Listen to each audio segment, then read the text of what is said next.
Another piece of news, we also have some new Studio Series reveals. We have SS-43 Studio Series Age of Extinction KSI Boss. We have Studio Series 44 Dark of the Moon Jetwing Optimus, which is a leader class. We have Studio Series 45 Age of Extinction Drift that turns into a helicopter, similar to what we were just discussing in the previous podcast. Yeah, exactly. And we have Studio Series 47, the Revenge of the Fallen Hightower, the one piece of the big Devastator, which is going to form his arm. Now, a lot of these, not much is like, you know, a big surprise. I mean, just to like kind of jump around here, like to the KIS boss, which is pretty much just a repaint of Nitro Zeus. There's nothing really too special to say about that. That mold in general already, like I think it's more famously known as the last Toys R Us exclusive of Thundercracker that we got. And, you know, it's just another one of those, you know, those Shockwave head-looking drones in these movie-verse now at this point. So nothing much to say about that one. I'll just jump to the Drift. We just talked about it on the last podcast about how, like, you know, we don't have a good triple-changing Drift, but here we have a Drift now. It has that Bugatti chest, but he turns into a helicopter, and what kind of helicopter that is, I have no idea. I have no idea. Please, in the comments, mention it if you know what type of helicopter he transforms into, but I don't think there's a specific branding of helicopter they went out of their way to do for him. Supposedly, it's a extensive remold of Studio Series 22 Dropkick, the Deluxe. I could kind of see that a little bit, so yeah. Then we have, of course, the Revenge of the Fallen Hightower, which is going to be one piece of Devastator.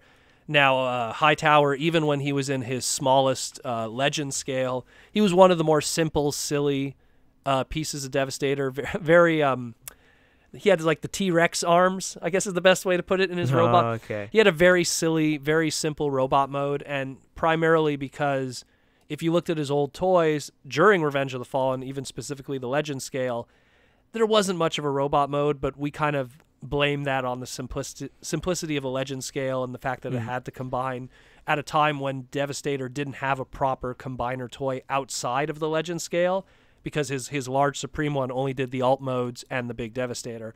So we have his very lackluster robot mode and his alt mode here, but this will turn into one of his arms when people get it, and I'm going to call it right now, that's how 99.9% of people are going to have them displayed. You know, they're going to have them displayed in giant Devastator mode. And the last but not least, and it's probably the most interesting of the bunch, because we never got a true plastic interpretation of this version, is the Dark of the Moon Jetwing Optimus. Now, there was a whole bunch of Jetwing-like Optimus toys of different scales and different sizes, even like large Supreme sizes, during Dark of the Moon. But this is the first time that we've had one where we really have that weapon deck that he had. Flight deck. Yeah, Get me my flight deck. Yeah, when he was in Russia in Dark of the Moon. You know, so it's pretty cool that they made a self-conscious effort to really like have that detailed flight deck, and this is a leader class, so it has the extra budget to pull that off, and it looks really cool. Looks really cool to have the axe, all the different guns and stuff. The fact that it still like transforms and makes his wings and everything, it looks really awesome. I don't really know what the rest of his see, I'm looking at this and I'm going like, okay, so it makes up some of the trailer, and then some of the other pieces. I don't see, because you look at the trailer image and I don't see all the cuts on it.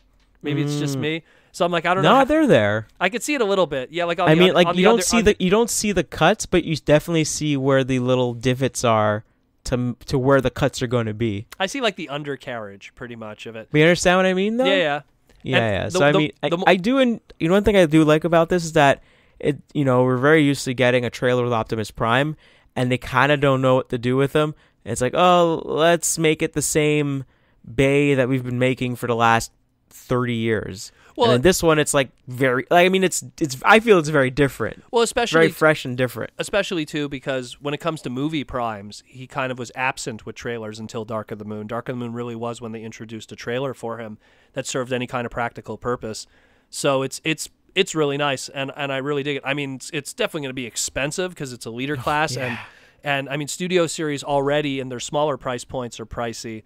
So this guy's going to be he's going to be a big mama daddy. You know, this is going to be a big, heavy, pretty penny. Yeah, this is going to be an expensive one, but he looks really good, and I'm pretty sure for people who really want to have that perfect Dark of the Moon Optimus, it's right here. This is definitely it. This is the reenactment of your Russia scene. All we need is Laserbeak like hanging around trying to kill what's his name there? The actor, Josh Duhamel? No, the actor that played Deep Wang. Oh my God, I forget his name. Deep Wang. He was in the movie. Oh my God, I'm just name any movie. I don't know. I'm very bad with movies. John Turturro? Was he from which character was he? Deep Wang was the Asian guy that got killed by Laserbeak.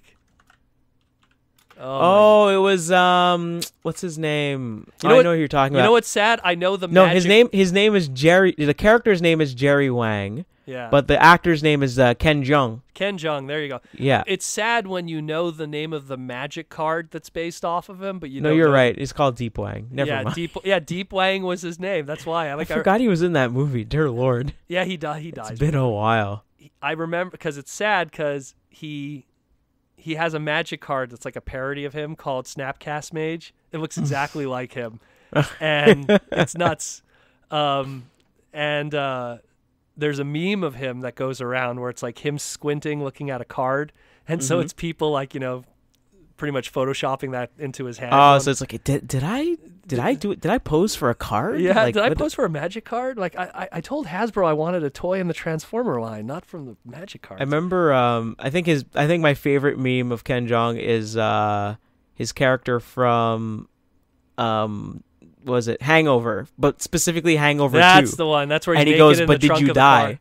But he goes, "But did you die?" So every time, like, whenever someone complains about something, I didn't really like the food. I thought it was really terrible, and oh man, it was such a terrible night. And he just turned to the person and go, "But did you die?" Because he died.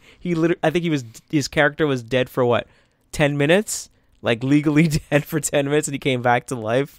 So he's like, "But did you die? You didn't die. I died." And then you got killed later on in a movie by a copier that transformed into a robot bird. Oh. Anyways, so this is cool. This is cool stuff. We'll definitely talk more about it. Again, I feel like I'm a broken record here. It's Toy Fair weekend. It's only Friday. Who knows what we're going to see.